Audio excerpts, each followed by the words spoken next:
శ్రీభగవానువాచ పరం భూయః ప్రవక్ష్యామి జ్ఞానానాం జ్ఞానముత్తమం యజ్ఞాత్వా మునయః సర్వే పరాం సిద్ధిమితో గతాః.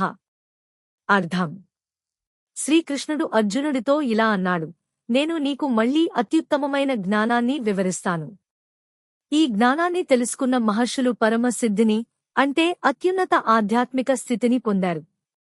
కురుక్షేత్ర యుద్ధభూమిలో అర్జునుడు శ్రీకృష్ణుడిని అడిగాడు, ప్రభూ, మనిషి ప్రవర్తనలో ఇంత తేడా ఎందుకు ఉంటుంది? కొందరు ప్రశాంతంగా, జ్ఞానంతో ఉంటారు.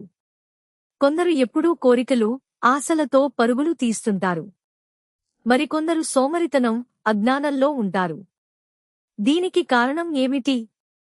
శ్రీకృష్ణుడు ఇలా చెప్పాడు, అర్జునా, ప్రకృతిని నడిపించే 3 గుణాలు ఉన్నాయి. అవే సత్వం, రజస్సు, తమస్సు. సత్వగుణం మనిషిలో జ్ఞానం, శాంతి, స్వచ్ఛతను పెంచుతుంది. అతను మంచి పనుల వైపు ఆకర్షితుడవుతాడు. రజోగుణం కోరికలు, ఆశలు, అహంకారాన్ని పెంచుతుంది. మనిషిని నిరంతరం ఏదో సాధించాలనే పరుగులో ఉంచుతుంది. తమో గుణం సోమరితనం, అజ్ఞానం, నిర్లక్ష్యం, నిద్రవైపు మనస్సును లాగుతుంది. అర్జునుడు అడిగాడు, ప్రభూ, ఈ 3 గుణాల నుంచి మనిషి ఎలా విముక్తి పొందగలడు?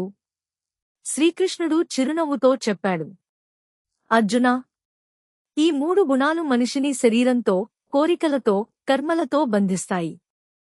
కాని వాటిని గమనిస్తూ, వాటికి బానిస కాకుండా నన్ను శరణు వేడినవాడు గుణాతీత స్థితిని పొందగలడు. అప్పుడు అర్జునుడికి ఒక గొప్ప సత్యం అర్థమైంది.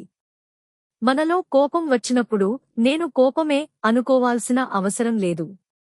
సోమరితనం వచ్చినప్పుడు నేను ఇలానే ఉంటాను అనుకోవాల్సిన అవసరం లేదు. మనలో ఏ గుణం పనిచేస్తుందో గమనించి దానిమీద నియంత్రణ సాధించాలి. సందేశం: మనలో ఏ గుణం బలంగా ఉందో తెలుసుకోవడం జ్ఞానం. ఆ గుణాలకు బానిస కాకుండా వాటిని అధిగమించడం నిజమైన విముక్తి. జై శ్రీకృష్ణ.